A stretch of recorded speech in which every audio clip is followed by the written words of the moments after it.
had.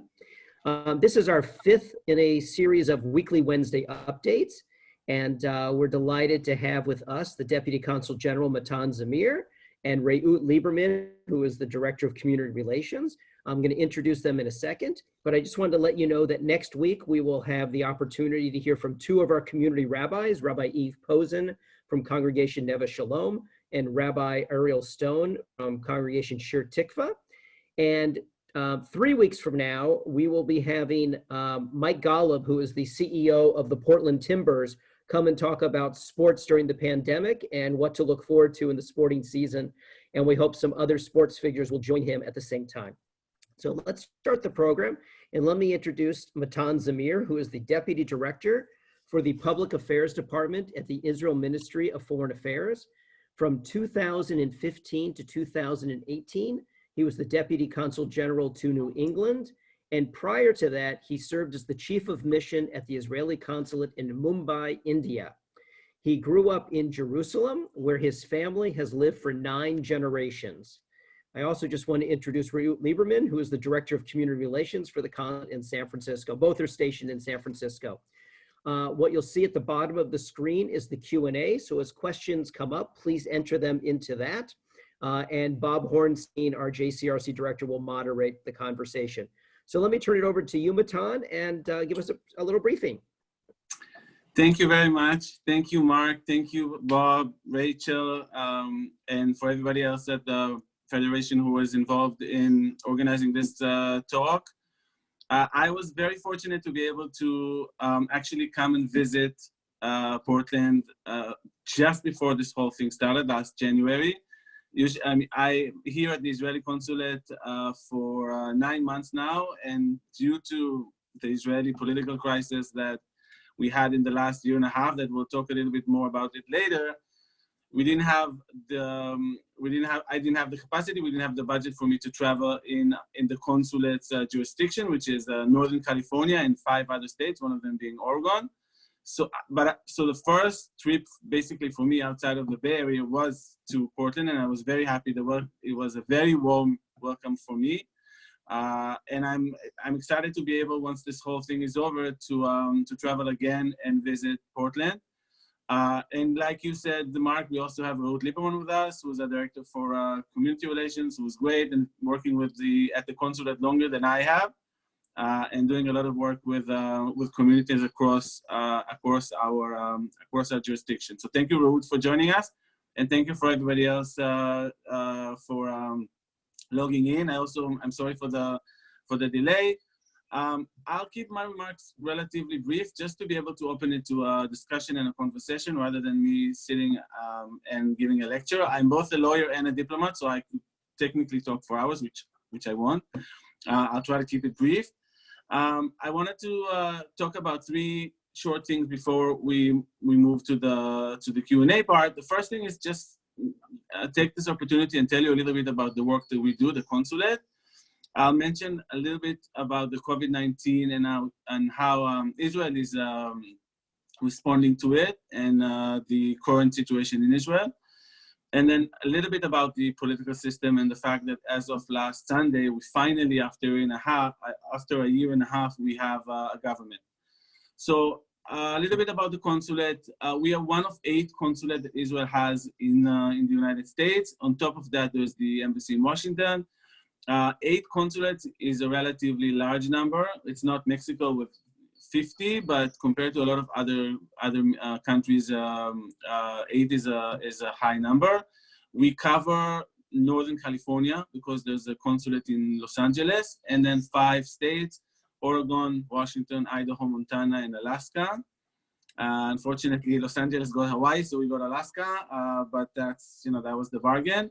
And like I said, hopefully, once this whole thing is over, us, the Israeli diplomats, the Consul General, Shlomi Kaufman, and myself will be able to travel more in the district. We can divide the consulate into 2 main pillars. One is the consular section, which is more the bread and butter of our work at the consulate. In regular days, we work a lot with with Israelis, mostly with passports and travel documents. Israelis can be very creative when it comes to their passport. I've seen passports in washing machine, dryers, microwaves, and there's a lot of we provide assistance when it comes to that. Also, Israelis in need know that they can find the consulate. We can help with, God forbid, if there's an Israeli deceased who we need to send to be buried in Israel, Israelis who are prisoned in our jurisdiction, and Israelis who need to sort their drafting situation, because in Israel, when people turn 18, it's obligatory to join the IDF, the Israeli Defense Force. So we help with that. So that's one side. And then we also have non-Israelis in the consular department, mostly with visas. Americans, you guys, when you want to travel to Israel, you don't need a visa if it's up to 3 months for a travel, for a visit, family or tourism. But those who are either non-Americans from countries where there's no visa waiver agreement, or Americans who want to go to study or to work or to do aliyah, to immigrate to Israel, all those require visas, so they find us. So if you know of any, either yourselves or family members or friends who require assistance from our consular department, feel free to contact me either through the Federation or directly to the Consulate or Reut, and we'll help. At these days, during the COVID-19 crisis, it's a little bit trickier.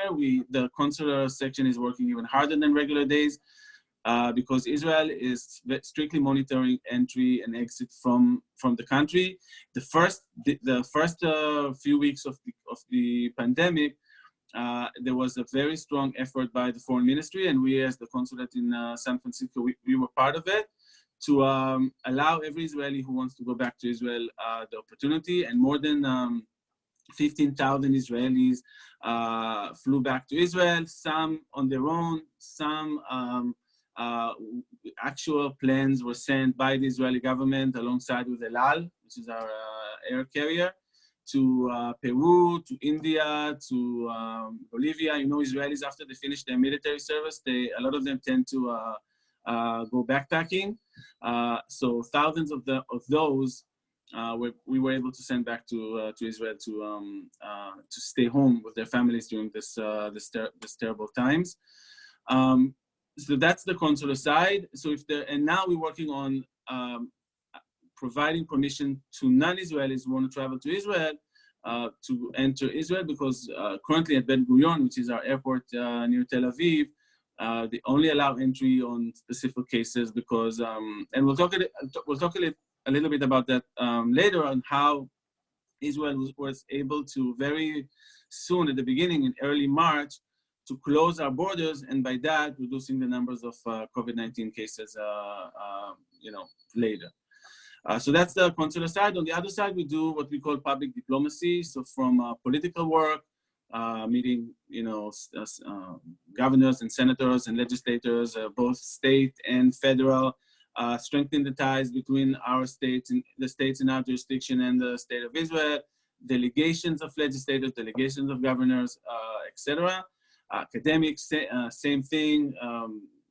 From the administration level, presidents of universities traveling to Israel, to scholars making connections between professors and academics in Israel and around here, and then also on the student levels, meeting groups of students, giving talks on campuses, trying to combat the BDS, the boycott movement around here. So that's the work we do on campus. Business, Bay Area, Silicon Valley, but not only, Portland and Seattle and a lot of other high-tech centers, making these bridges between companies in Israel, between Israeli startups and companies around here.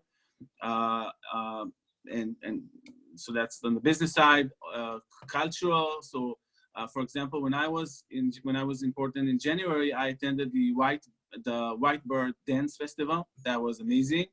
And we were able to facilitate Israeli dancers. Again, that's almost in a different universe. Before this whole COVID-19 thing, Israeli dancers came and actually performed. There was a space, people sat in the crowd. There was no social distancing. Nobody was wearing a mask.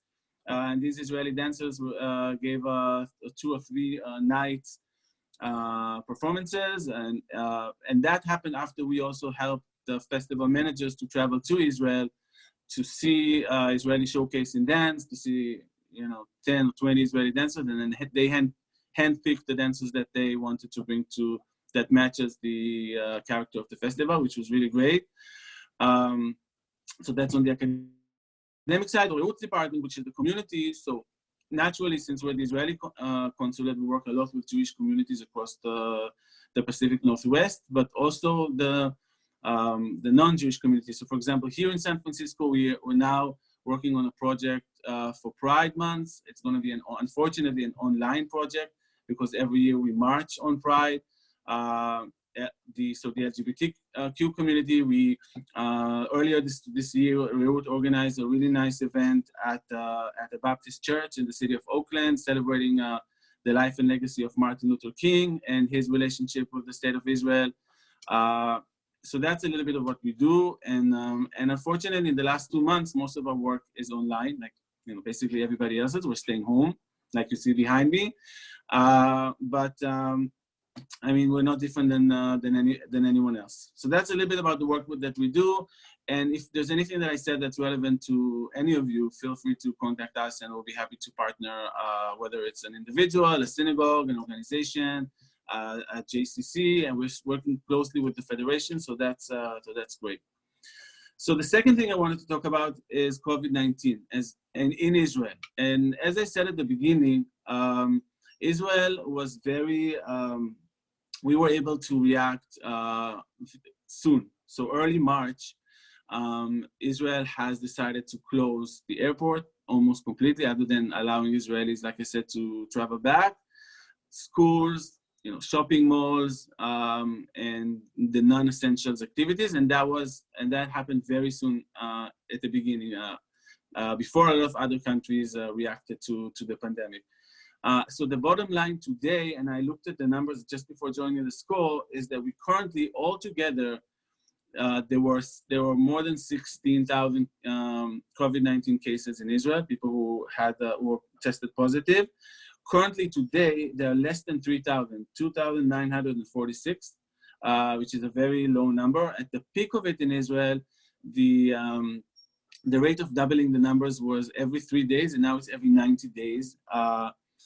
2 weeks ago, the graph became very positive in the sense that there were more people being healed than new people being infected. And in the last 2 days, we're talking about more than 200 people per day healed from COVID-19. And I don't want to say only, but about a dozen of new cases. Some days there are 0 new cases in Israel of COVID-19. So that's the bottom line, and it's very positive. And I think that now, given these numbers, and hopefully those numbers don't change, Israel can definitely be a model to how to react and how to move forward when combating COVID-19. So that's on the number side. Israel is very much deep into our exit strategy. At this point, the schools are open in Israel, shopping malls are open, street stores are open. There's actually, and I mean, people have to obviously wear masks and practice social distancing, but everything is. So when I was speaking now earlier with my friends in Israel, for them it's business as usual. Traffic jams, which is I think maybe the first indication of having things back to normal. And the next Sunday, they're actually opening the beaches. There's a heat wave going on in Israel at this point. There's 105 degrees in the Dead Sea, 102 degrees in Tel Aviv, which is very, very hot, high percentage of humidity. Sometimes we get that during the either fall or spring seasons. So that's so it's a little tricky to wear the masks, but at the beginning, Israelis were very disciplined. Again, in March, in the early stages of the pandemic, and stayed at home. But I think at this point, when everything is back to normal, if you look at, even though the beaches are not open yet in Tel Aviv and in other cities in Israel, you see a lot of Israelis in the beach. So it's hard for me to, other than maybe restaurants, like a sit-down restaurant, everything is back normal. The other thing that I want to talk about is how you see, and I don't know how many of you follow the research that we hear from Israel on combating COVID-19. And there's the Institute for Biological Research in Israel that two weeks ago on May 5th announced that this was the first institute in the world to announce a breakthrough in finding treatment to COVID-19. They have isolated a molecule that can neutralize the virus, and it's a significant breakthrough into the first step will be treatment, and then the second step can be a vaccine. So Israel is definitely in the front line of technological breakthroughs when it comes to the COVID-19. There's also an institute in Israel called Migal Galilee up north in the northern part of Israel who they work on also finding a vaccine. And they've been investigating a vaccine to a similar virus that attacks poultry, chickens, in the last few years. When this whole pandemic happened, they started in a very advanced starting point when talking about two genetically similar viruses, the one that they've been investigating in the last few years and the current one. So there's also, and they have already tested, they've already started the clinical testing period. So, I mean, fingers crossed, hopefully nobody really has an exact timeline. They're talking about a matter of months, few months. So hopefully before the winter, we can see from Israel, and I know that a lot of other countries around the world are working on the same thing. We can see either a vaccine or a treatment or both. So that's very exciting. That's and on top of that, you know how Israel is known as the startup nation, the largest number of startups per capita in the world. So there's a lot of great examples on how smaller companies and startups are working on different technologies that relate to COVID-19. I've written a few really nice examples. There's a company called Soapy Care, for example, that has developed a smart hand washing technology with a single wash that doesn't even have to take 20 seconds. It can kill the virus immediately. There's a company called FaceSense. I guess it's a Face and Sense that they have developed, and now they're testing something called smart glasses that medical personnel and emergency service people can wear. These glasses that can detect if people are positive to COVID-19 just by testing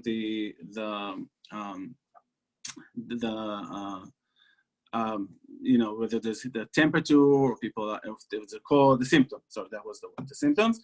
I have a few more examples. I do want to say a few, but I have to rush. I have to move to the Q&A part. I don't want to talk too long. So I'll just say on the government part, that after a year and a half, this whole thing with the political instability in Israel, which is something that Israel has never seen in our 72 years of independence. We didn't see a period with this much of political instability. So after a year and a half, this whole thing started in January of 2019. Last Sunday, like I said before, we finally have a government. If you ask Israelis, I think most Israelis will tell you that it's not their dream government. They call it a unity emergency government. So an emergency in light of the COVID-19 crisis, and unity because there's elements from the right-wing political map in Israel and from the left that joined together. After 3 rounds of elections, we went to vote April 2019, we went to vote in September 2019, and then we went to vote last March, 2 months ago, basically. But so even though Israelis will tell you it's not their dream government, I think it's very positive that after a year and a half, and that everybody will agree to at least end the period of instability. So I'll stop here and let's just open it up for you guys to ask whatever you have in mind. So Bob, please. Okay, so thank you for that. Would you like hard questions first or easy ones? So look, as you might expect, there's a lot of talk in the local community, the national community, about the potential for Israel to annex or extend sovereignty to parts of the West Bank. So one question is, can you explain how extending sovereignty would change the status quo in the West Bank in practical and legal terms, since Israel already has security and civil control over the settlements, and Israelis living there live under Israeli law? So what would actually change if that were to happen? So I'll say two things just as a background. The first thing is that we currently there's no plan other than the American plan, the American peace plan that was launched a few months ago. There's no details. There are no technical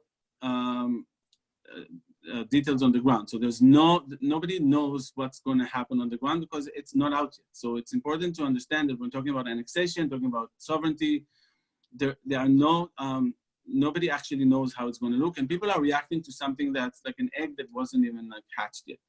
So that's the first thing. In terms of sovereignty, legally, Israel has implemented the Israeli law on the Israelis who live in the West Bank, and the Palestinians since the Oslo Accord, since the mid-90s, has been ruling the 2.5 million Palestinians who live in the West Bank. There's a very strong cooperation between the Palestinian Authority and the State of Israel. And even now, we talked about COVID-19. I can give you a lot of examples on how Israeli professionals has been trained, medical teams in the West Bank, how thousands of kits of both testings and protecting the medical teams has been both donated, but also bought by the from Israel to the Palestinian Authority. And even today, with all this annexation talk going around, 48,000 Palestinians were allowed entry into Israel to work, and that's the backbone of the Palestinian economy in the West Bank. So there's a strong, like I said, medical, but also security coordinations between the Palestinian Authority and the State of Israel. So that's the situation on the ground. Leaders, politicians, they give there's statements across the board. You hear it from everybody. Everybody has something to say, but the situation on the ground is there's still very strong. Hopefully, the strong coordination remains because it's at the best interest of the State of Israel and it's at the best interest of the Palestinians. We see what's been happening in Gaza, that's ruled by Hamas, who's a known terror organization, and the situation in the West Bank is completely different. So to answer your question, nobody really knows what the situation on the ground is going to look like. What we know for sure, that it's in Israel's best interest to sit with the Palestinians directly and negotiate. And that's something that Israel has offered for years. Palestinians unfortunately refused. So we are at this point in time. So speaking of you allude to the security cooperation and other forms of collaboration against the virus. But as you know, today, or was it yesterday, that the Mahmoud Abbas, for the 10th time, maybe, he announced that that the Palestinian Authority was abrogating the Oslo agreements, including security cooperation. So is this credible, or you're just kind of dismissing it because it's happened so many times before and it really hasn't ever happened in reality? Right. So everything you said is absolutely correct. It happened a year ago. It happened 5 years ago. It happened 10 years ago. This is something we hear every once in a while. When the Palestinian issue is not at the top of the international community's list of priorities, then we hear Mahmoud Abbas, the chairman, we hear him threatening basically the same threat of canceling the Oslo Accords, canceling the security coordination with Israel, and just relieving themselves from responsibilities and basically forcing Israel to step in and make sure that the civil needs of the Palestinians is being taken care of. So it happened in the past. So in terms of credibility, I don't know, but it's important that we take everything that the Palestinian leader is saying seriously. But there's also, and it's important to detect that and notice that there's also a lot of internal interest within the Palestinians, whether, like I said, it's international attention, international funding. Now, when everybody's countries across the world are dealing with COVID-19, they have less resources to contribute to the Palestinians, so that's one thing. But there are also internal in the sense of the Fatah, the Mahmoud Abbas political movements, and their competition with Hamas, the political rivalry with the movement of Hamas. And sometimes by not coordinating with Israel, Hamas uses this opportunity that there's no coordination with Israel to show more muscle and to act against the PA or the Fatah. And that's an excuse for them, for Fatah, to act more severely against Hamas. So that's sometimes it's an excuse for them also to say, okay, so I'm no longer coordinating with Israel, so I can be harsher and harder on Hamas. So there's a lot of factors to that declaration. At this point, we're 3 days before the end of months of Ramadan. Ramadan ends on May 23rd, and then it's Eid al-Fitr, which is the celebration of the end of Ramadan. So nobody's expecting anything dramatic to happen before that holiday. And again, nobody really knows how the PA will react, but if we learn from the experience of the past, there's a good chance that the security coordination will last. Okay, so I understand the annexation is sort of hypothetical, although the Prime Minister did say he wants to move on it swiftly. So I'm going to keep pushing on that a little bit. Is there a recognition among the Israeli public and the Israeli government specifically that for those of us, and you know this because you've been working in San Francisco now, you're familiar with the Federation, the JCRC there, that for those of us who are making every effort to combat the boycott, divestment, sanctions movement, to foster bipartisan support for Israel, that something like that would make our task so much harder? So I understand that. Again, it's important, it's important to emphasize what you said at the beginning, which is that everything that we're talking about now is theoretical. And even saying, the Israeli government is moving towards annexation is a little tricky because, like I said, it's a unity government. And we heard the heads of Blue and White, Benny Gantz and Gabi Ashkenazi. Benny Gantz is the head of Blue and White, is currently our Minister of Defense, and is something called the second or vice prime minister. So he'll be stepping into the prime minister's office in 18 months. And Gabi Ashkenazi is our new Minister of Foreign Affairs. It's all brand new as of last Sunday. They specifically said that they will not move into unilateral moves without strong coordination, obviously with the United States and the international community, but also with our allies in the region, and that's mostly Jordan and Egypt. So, so when you hear, with a unity government, you hear a lot of different voices within the government. So it's important to distinguish, how you see different Israeli leaders and different politicians reacting to it differently. I understand it's important to also recognize the fact that there's a majority of the Israelis who, who vote right wing, and for them it's important to have. So they do support Israeli sovereignty over the Jordan Valley and over some of the major Israeli towns in the West Bank, at Zion Gush and Ariel, Ma'ale Adumim, and some of these towns and settlements, villages. So that's and there are a lot of different scenarios. There's a lot of different ways for this move to take place. The best case scenario for us in Israel has always been a negotiation, a peace talk, sitting with the Palestinian leadership. And every time, and that's important since we don't have a crystal ball of figuring out what's going to happen in the future, we can only learn from the experience of the past. And it's important to recognize that every time there was a strong leader on the other side, whether it's in 79 with Sadat, Egypt, or King Hussein in 1994, every time there's a strong leader on the other side that reached their hands to Israel for peace, it was a matter of months and peace was signed. Unfortunately, with the Palestinians, there were, like you said, many rounds of attempts, Prime Minister Barak in 99, Prime Minister Sharon in 2006, and then Prime Minister Netanyahu later. And they are very consistent in saying no to that. So that's where we are. So maybe the idea of the American plan was to look at it from a different angle and trying, after you try something that fails again and again and again, maybe trying it through a different way, a different pathway. Okay, so you may recall that we here in Portland, we were supposed to go to Israel with 400 Portlanders and people from Eugene and a few others from outside of Oregon. Unfortunately, of course, it was postponed, but many of us were flying on El Al. And the question now is, do you think that the government is going to bail out El Al, the national airline?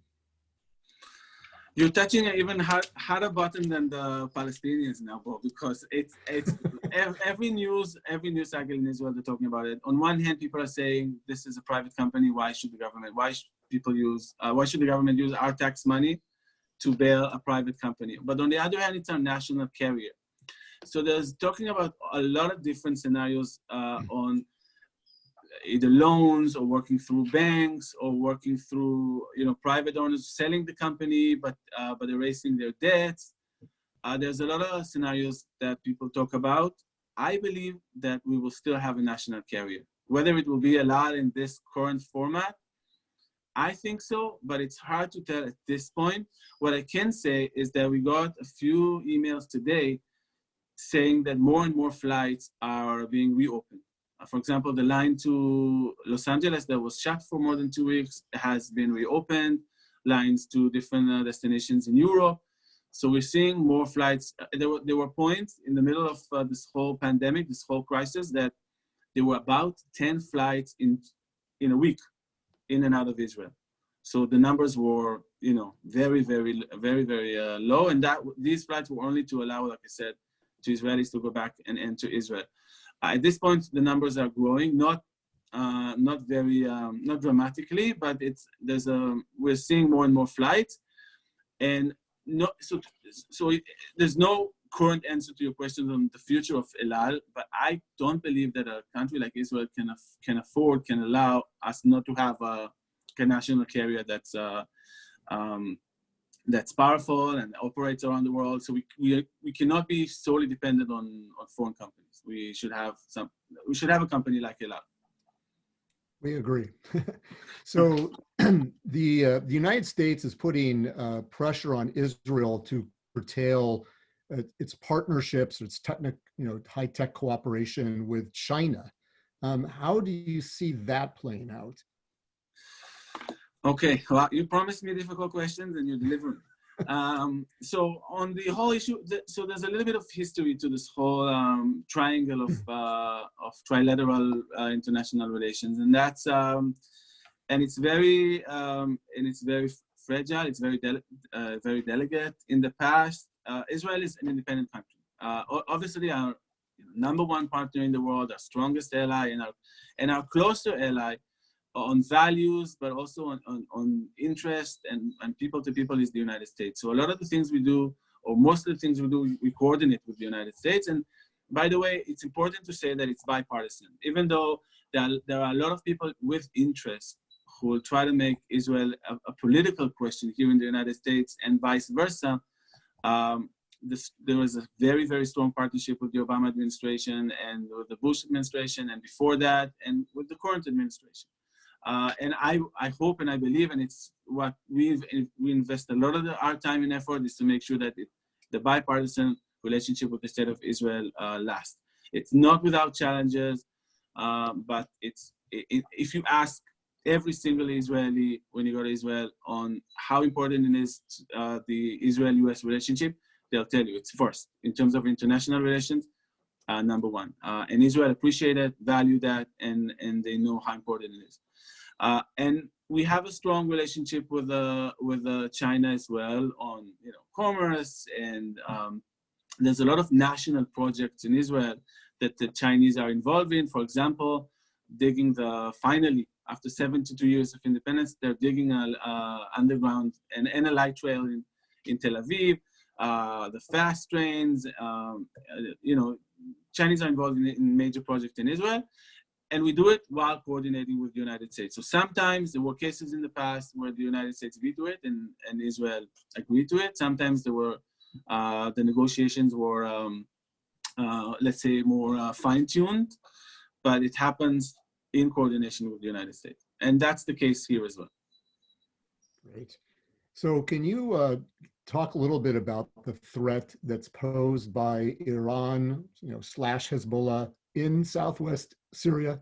I heard that they were maybe starting to withdraw. I don't know if that's an accurate report or not, but clearly there's that threat that Israel's very concerned about. There's been cyber attacks back and forth. What can you tell us about that? First of all, I can say that Israel was very relieved to hear that earlier this month, Germany has recognized Hezbollah as a terror organization. And we are hoping that more countries across the world will recognize Hezbollah for what they are. They're a terror organization. They're working very hard with Iranian support and Syrian support on their exact missile plan, on making their tens of thousands of rockets and missiles that are aimed to Israel to make them more exact and more harmful and more powerful. And it, like you said, it all begins with Iran. Iran is doing every effort they can to destabilize the Middle East.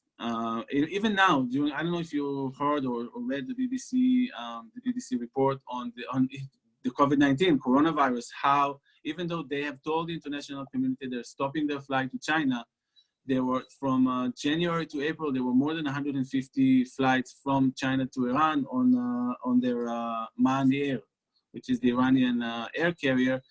And then from Iran, they flew to Iraq, they flew to Dubai, they flew to Lebanon, they flew to a bunch of other destinations in the Middle East, with more than 50 crew members infected with COVID-19. And by that, and by definition, by doing so, they've infected other countries in the Middle East with COVID-19. So that's just one and lie to the international community. And they're doing it with their nuclear program as well. They are step by step. They are not following the agreement of the nuclear deal. They're, just last month in April, they have tested the satellite that can allow nuclear capabilities in the future. They're enriching uraniums, and they're lying to the international communities and supporting terror organizations like Hezbollah, like Hamas, and like others. It's in their vast interest, like I said, to destabilize the Middle East. And they are using COVID-19 and the fact that the international community's attention is not as strong as it was before this whole pandemic to, like I said, test missiles, transfer funds.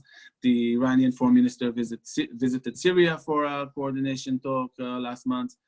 So they're continuing, they continue to do whatever they know best to do. Right. And maybe one last thing that I'll say, sorry, Bob, is that when you leave the technical details on this missile and that plan and it's important to reflect on the fact that Iran might be the only country in the world that's a member of the UN, and it's the only country that threatens openly in every mic. The leader did it yesterday to completely annihilate and destroy another country. 2 members of the United Nations, one country is threatening to destroy, kill all the civilians, and erase the state of Israel. And the international community is, pretty silent on that. But that's something that we should all remember, that it's not a natural state of mind to have somebody sit with you in international forums and 100% declares that they want to destroy you. So on the good news, there was very recently, I think today or yesterday, the UAE had a flight that landed in Ben Gurion Airport for the first time ever. What do you think that signifies in terms of Israel's relationship with some of the Gulf countries? I think it's amazing. I joined the Foreign Service nine years ago, and I remember in my first years, we all knew it was one of the most known secrets in the foreign ministry that Israel has presence in the Gulf. Not an embassy or a consulate, but it was called an office of interest. It was part of the Middle East water program, and it had environmental, there were environmental projects in hand, but we had but we had presence there. And over the years, the fact that Israel has some diplomatic ties, some diplomatic relationship with countries in the Gulf become more and more public, and we're very happy about that. Like I said at the beginning, we welcome every chance to have peace with our neighbors in the Middle East, and we see, the visit to in the last few months, we've seen Israeli visits on the highest level to countries that in the past it was either behind the curtains or not existing at all. So it's amazing. I think, like you said, it's very optimistic. I think that's how the Middle East should look like and can look like, as long as you have goodwill from both sides. And it's important, especially now with the instability that we see in the Middle East, and not only because of COVID-19, and not only because, for example, Lebanon is a country that came to COVID-19 with 40% unemployment. There's a political instability, there's economic instability, and people disrespect the fact the democracies. They're saying democracy is weak. It has to do with changing of regimes every once in a while. It has to do with people making up their minds and voting and deciding on their own. But when you look at the Middle East, you look at Egypt and you look at Lebanon and definitely Syria, after 9 years of civil war, you see that Israel, the tiny democracy that's 9 million people and the size of New Jersey, that's like what we always say, is more stable and more powerful than a lot of those dictatorships that's around us. So it's something to think about in terms of how democracy is actually stronger than we think.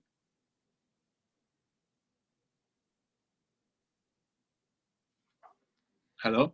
Oh, yeah, I think Bob froze, so I apologize. Bob, are you there? Okay, Matan, let me jump in. We have a few more minutes left, so let me jump in.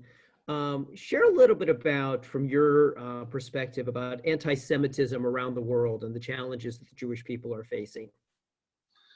So yes, so we actually that's also something that we're very much we're monitoring, and if there's anything that's relevant for us, we also we react and we respond, and and it's very dear to our hearts. Anti-Semitism, it doesn't need an excuse. A person who's anti-Semitic doesn't need the coronavirus, for example, to become anti-Semitic. But unfortunately, these days we see a lot of COVID-19 related anti-Semitic comments, a lot on social media, a lot on websites and dark nets and places like that. We get it ourselves sometimes as Israeli diplomats. It's extremely unfortunate. It's important that local governments on the county level, on the city level, on the state level, and also the federal level react to that without react to that with full force of the law. Hate crime is something, I don't have to tell you, but in terms of numbers, statistics, the anti-Semitic is the most, is the highest of the hate crimes that's based on faith, on religious, here in the United States. So that's something that it's important. And a lot of the times we see BDS, and not always. Sometimes it's a political discourse, and it's a valid argument. If people believe that they want to boycott Israel for what Israel is doing, then, and it's their political belief, then I can respect that. I obviously disagree, but a lot of the times, I'll even risk in saying the majority of the cases, people can hide anti-Semitic sentiment with BDS arguments. Not saying, we disagree with ABC acts of the Israeli government. And even me, as an Israeli diplomat, I always say to people when they tell me, but Israel did this and that's wrong, and Israel did that and that wrong, I'll tell them, find the perfect country in the world. I'll resign my service as an Israeli diplomat and I'll go represent them. So there's no country that 100% of what we do, that what they do is perfect.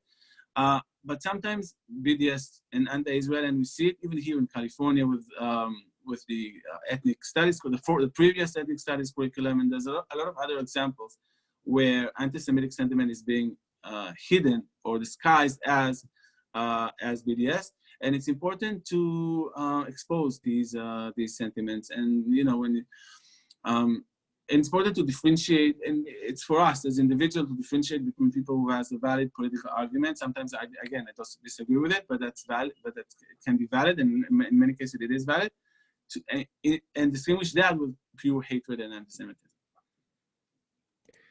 Talk a little bit about, well, give us a little heads up. I want you to be a prognosticator. So 6 months, 12 months from now, what exciting things should we see coming out of the state of Israel? So Israel will cure COVID-19. That's a given, and we'll have peace in the middle. No, first of all, we'll have a government, which is very exciting. Hopefully, this government will be stable because we definitely need that. This week or the last couple of weeks has been very prominent in Israeli calendar. On May 9th, we celebrated 75 years to the day of victory over the Nazi regime. That was the day of the day. The month before that, it was 75 years from the Russia Ghetto Rebellion. So that puts everything that we see now in Israel in a bit of a perspective, in the sense that there is so many things we can be proud of that coming out of Israel. And it's not things that we should take for granted.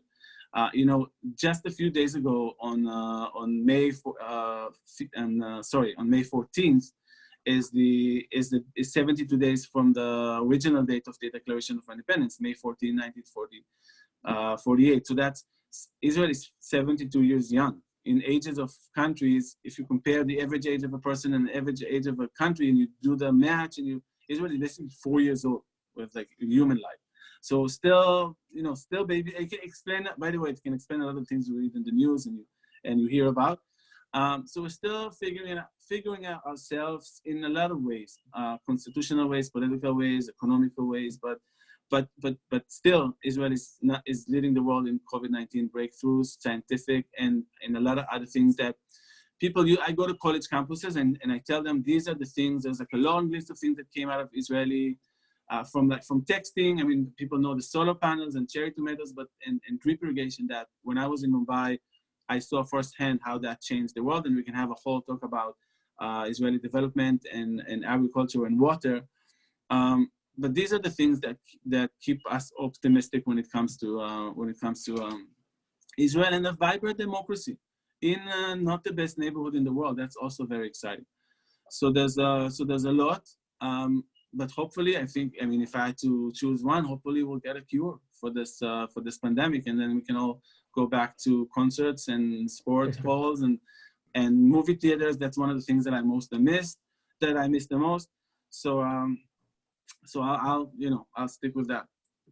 Let me, I'm just curious, you mentioned about being in Mumbai, you were also in New England area, now you're in the Pacific Northwest. Talk a little, like compare and contrast, the Jewish communities, what you've learned based on where you've been. So the Jewish community in Mumbai, so the Jewish community in India, the peak of it was 100,000 people out of 1.2 billion Indians. And now there are only 5,000 Jews left in India. It's a sad and it's a happy story. It's a happy story because a lot of them, once the diplomatic relations between India and Israel has blossomed in the early 90s, a lot of them decided to do Aliyah and move to Israel. And they're a great community of Indian Jews in Israel.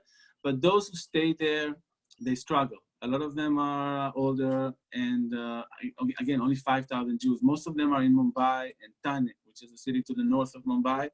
So they're struggling to maintain the Jewish heritage, the synagogues, the cemeteries, the cultural JDCs and cultural life of the community. There's a great book called The Jews of Mumbai that describes how strong of a presence the Jewish life had on the city of Mumbai, from their integral and very strong part of Bollywood to infrastructure. A lot of the prominent locations in Mumbai were donated by the Baghdadi Jews, for example, the Sassoon Library, Sassoon Dogs, the Sassoon Hospitals, a lot of strong Jewish DNA in the city of Mumbai. And then from there, I flew direct, without even stopping in Israel in between my postings, to Boston. At the beginning, I felt like I'm in a different planet because Mumbai and Boston are, can be, some people can argue that it's two different cities. And being in New England was amazing. It was cold, very cold most of the time, but the Jewish community there is very warm, very passionate about Israel, and very strong. There's strong presence in the city in Boston and throughout New England. But obviously my favorite posting is here. I mean, obviously, that's the Bay Area is amazing. I mean, only 9 months, but my partner and I, we love it here. I'm surprised you haven't had the chance to hear the barks, but my dog is usually not that quiet. We love living here. We love the community here. I wish I could travel more around the Pacific Northwest, but I promise that once I can, you won't get enough of me. Right, Matan, thank you. Listen, one last question. Very briefly, just describe some of the opportunities people can utilize from the consulate in San Francisco, whether it's cultural things that are being done. What's being offered that we could take a part in? So first of all, I would suggest that if you didn't have if you're not members of our mailing list, we have a weekly newsletter.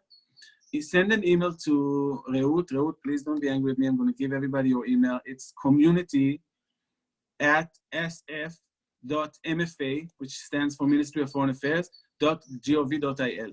So then people can be wait, Matan, hold on one second. Can you, Reut, will you type it into the chat? You can do a chat to everybody, and you can just send that out. That'd be great.